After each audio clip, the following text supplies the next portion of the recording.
আসসালামু আলাইকুম। আজকে আমাদের আলোচনার বিষয় লিঙ্গের আকার নিয়ে। লিঙ্গের আকার কতটুকু হওয়া উচিত এটা নিয়ে। আমার মনে হয় পৃথিবীর খুব কম মানুষ আছে যে নিজের লিঙ্গের আকার নিয়ে সন্তুষ্ট আছে। যদি আমরা কখনো কোনো উলঙ্গ মানুষ দেখি, স্বাভাবিকভাবে আমাদের চোখ চলে যায় তার প্যানিসের দিকে। এটা খেলি, মানে এটা প্রায় সবার ক্ষেত্রেই অবচেতনভাবেই ওই উলঙ্গ মানুষটার পেনিসের সাথে নিজের পেনিসের একটা কম্পেয়ার করা হয়ে যায়।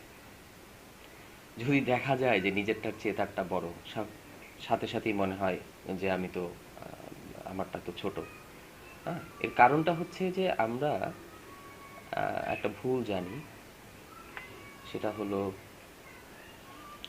আমরা জানি যে পুরুষত্বের প্রধান সিমটমটাই হচ্ছে তার প্যানিসটা অনেক বড় থাকবে, মোটা থাকবে, লম্বা থাকবে, বড়। এটা আমাদের ভুল জানা। যুগ যুগ ধরে আমরা এটা জেনে আসছি। সঠিক সেক্স এডুকেশনের অভাব হলে যা হয় আর কি।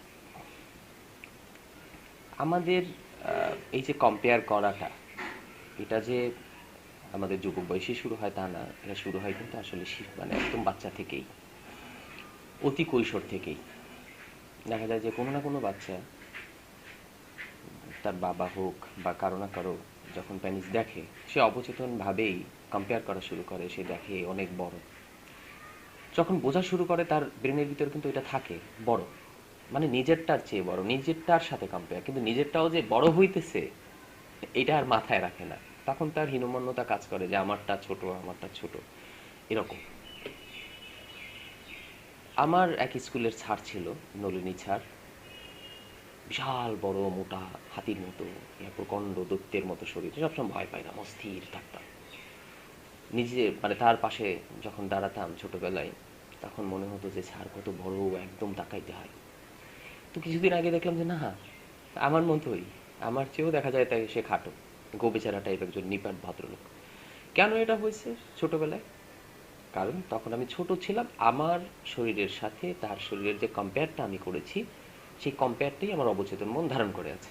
আমি যে বড়, আমারও যে বৃদ্ধি হয়েছে, এটার সাথে তখন আমি ওরকম চিন্তা করি নাই।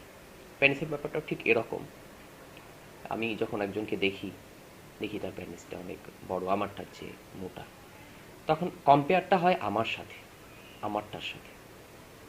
সকলের ক্ষেত্রে যা হয়। আর আমাদের যে ভুল জানা থাকে, যুগ যুগের ভুল ধারণা, পৌরুষত্বের লক্ষণ, সিম্বল, সিমটম না, সরি, সিম্বল।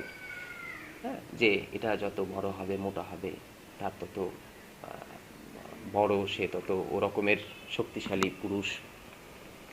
এটা আসেন, আবার সত্যি একটা কথা বলি। সত্যি কথা বলতে, যে এটা নির্ভর করে, কারোটা একটু বড় হবে, ছোট হবে, নির্ভর করে সম্পূর্ণ বংশগত একটা বিষয়ের উপর।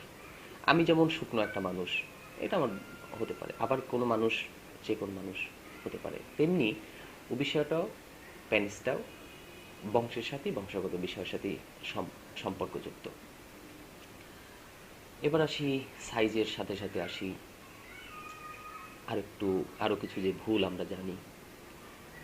আগা মোটা, গোড়া চিকন, আসলে এটাই স্বাভাবিক। এর সাইজ বা স্বাভাবিক এর গঠন, একটু আগাটা একটু মোটা হয়, গোড়াটা চিকন হয়, এটা অস্বাভাবিকের কিছু না, এটা স্বাভাবিক। একদিকে একটু কাত থাকে, বাঁকা থাকে, এটা স্বাভাবিক। মজার ব্যাপার হচ্ছে যে পেনিস দিয়ে আমরা করবোটা কি, কেন আমাদের বড় দরকার? আমরা তো আসলে সেক্সুয়াল ইন্টারকোর্সের জন্যই পেনিসকে ইউজ করা হয়, তাই না? একটা একজন মেয়ের বা স্ত্রীকে চূড়ান্ত তৃপ্তি দেওয়ার জন্য, বা স্ত্রীদের সিম্পলি 2 থেকে 2.5 ইঞ্চির মধ্যে তার যৌন সুখের, সুখ সম্পৃক্ত যত অঙ্গ প্রত্যঙ্গ সব এটার ভিতরে থাকে, 2 থেকে 2.5 ইঞ্চির মধ্যে। তাহলে আমরা মনে করি যে সিম্পলি 3 ইঞ্চি যদি কারো পেনিস লম্বা হয়, সে স্বাভাবিক। কারণ 3 ইঞ্চির পরে তো আর কিছু নাই, আছে, বাট তার ভালো লাগার মতো যে অঙ্গ প্রত্যঙ্গগুলো, তার অনুভূতির চূড়ান্ত তৃপ্তি পাওয়ার জন্য যে বিষয়গুলো ওর ভিতরেই থাকে। আর মোটার বিষয়টা যেটা আছে, সিম্পলি আমার বুড়ো আঙ্গুল যে আছে এতটুকু যদি কারো মোটা থাকে সে সুস্থ। তাহলে আপনি এখন কল্পনা করেন, আমার ভিডিও দেখেন আর বনের চক্ষুতে কল্পনা করেন, আপনারটার সাথে কম্পেয়ার করেন যে আপনারটা কি 3 ইঞ্চি আছে কি নাই। আছে? ফাইন, ওকে। মোটার কল্পনা করেন, দেখেন মোটাটা কি এরকম আছে। আমার বুড়ো বুড়ো আঙ্গুল, আপনার হাতের আঙ্গুলটাই দেখেন না, এর চেয়েও মোটা। মানে আপনি সুস্থ। কি দরকার ভাই এই যে বাজারের তেল, স্প্রে, মালিশ এগুলো দিয়ে আরো মোটা করার মানে ব্যর্থ প্রচেষ্টা। এখন তো বিভিন্ন বিজ্ঞাপন আছে, বিভিন্ন হার্বাল সম্রাটের অভাব নাই, বিভিন্ন সম্রাটরা আছে যারা পোস্টার লাগায় এক একটা তেল এক ফাইলই যথেষ্ট আর কি। হ্যাঁ, এটা ব্যবহার করার ফলে আপনার লিঙ্গ লৌহদণ্ডের মতো হবে, মোটা হবে। একদম ভুয়া কথা। পৃথিবীতে এমন কোনো তেল আবিষ্কারই হয় নাই, চ্যালেঞ্জ। পৃথিবীতে এমন কোনো তেল, অয়েল, মালিশ ক্রিম আবিষ্কার হয় নাই যা প্যানিসকে মোটা করতে পারে, বড় করতে পারে, লম্বা করতে পারে। জি, এটাই সত্যি কথা। সো এই বৃথা চেষ্টা করতে গিয়ে আর ভেজাল হয়ে গেল।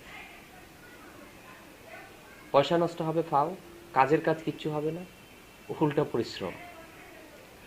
বিজ্ঞানীরা কি বলছে, সারা পৃথিবীর বাগা বাগা বিজ্ঞানীরা গবেষণা করার পরে তারা বলছে যে একজন পুরুষের যদি 4.5 ইঞ্চি থেকে 6.5 ইঞ্চির মধ্যে পেনিস থাকে সে স্বাভাবিক স্বয়ংসম্পূর্ণ পুরুষ। আর আমি বলতেছি হ্যাঁ, বিজ্ঞানীদের কথা ঠিক, যদি আপনারটা আরও কম থাকে, 3 ইঞ্চি থাকে, তাহলেও আপনি স্বাভাবিক। মানে এখানে নিরাশ হওয়ার কিছু নাই। আশা করি আজ থেকে আপনি বুঝবেন যে না, আপনার পেনিসও স্বাভাবিক আছে। আল্লাহ হাফেজ, ভালো থাকবেন।